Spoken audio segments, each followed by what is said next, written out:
if you feel confused lately, if motivation disappeared for no clear reason, if the future feels blurry, not scary, just empty, you're not lost.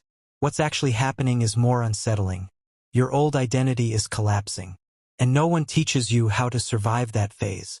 The most painful transition in life. Every major psychological shift begins the same way. Discomfort, disorientation, a strange feeling that who you used to be no longer fits. Psychology calls this identity disintegration. Not a breakdown, a restructuring. Carl Jung described it as, the experience of the self dissolving is not madness, it is transformation. But modern society treats this phase as a problem. So people panic. They try to go back instead of going forward. Why your old identity stops working. Your identity was built from family expectations, cultural rules, survival strategies, early validation at first. It works. Keeps you safe. It helps you belong. It gives structure. But eventually it becomes too small. What once protected you now limits you. And the mind begins to rebel. This is why people suddenly feel bored by things they once loved, irritated by routines, detached from goals. It's not laziness. It's psychological outgrowing. The ego resists death. The ego hates uncertainty. It would rather suffer in familiarity than risk the unknown. So when identity begins to dissolve, the ego panics. It asks, who am I without this role? What if I fail? What if I become nothing? Philosopher Alan Watts explained, the ego is nothing more than a social mask. When it cracks, fear emerges. Not because you're dying, but because the mask is. Most people cling tighter. They double down on habits that no longer work. This creates inner conflict. Why this phase feels like depression? Identity death often feels like depression, but it's different. Depression is emptiness without direction. Identity collapse is emptiness before formation. Psychologist Erik Erikson called this stage identity confusion, a necessary precursor to identity clarity. You feel tired because the mind is dismantling old structures. You feel numb because meaning hasn't reassembled yet. This is not a malfunction. It's construction in progress. Why society makes this worse? Society demands stability.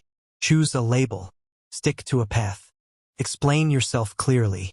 But transformation is messy, so people hide it. They smile publicly and unravel privately. Social media amplifies this pressure. Everyone else appears certain.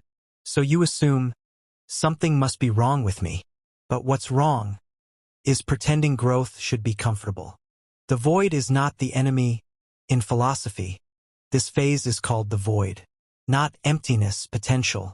Buddhist philosophy teaches, emptiness is not nothingness. It is freedom from form. The void removes false identities. People-pleasing roles, inherited beliefs, survival personas. It strips you down. Not to punish you, but to reveal what's real. Why distraction becomes addictive now? During identity collapse, distraction increases. Scrolling, binge-watching, noise.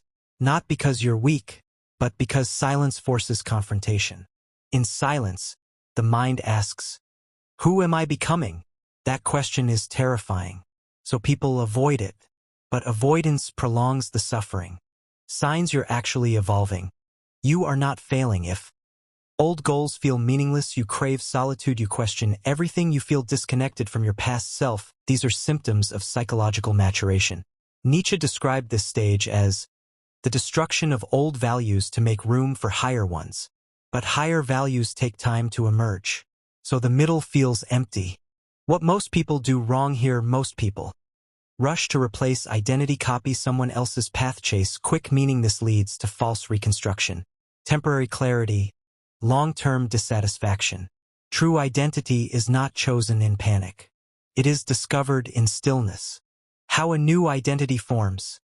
New identity forms slowly, through honest reflection, solitude, values, not validation, direction, not approval. You don't decide who you become.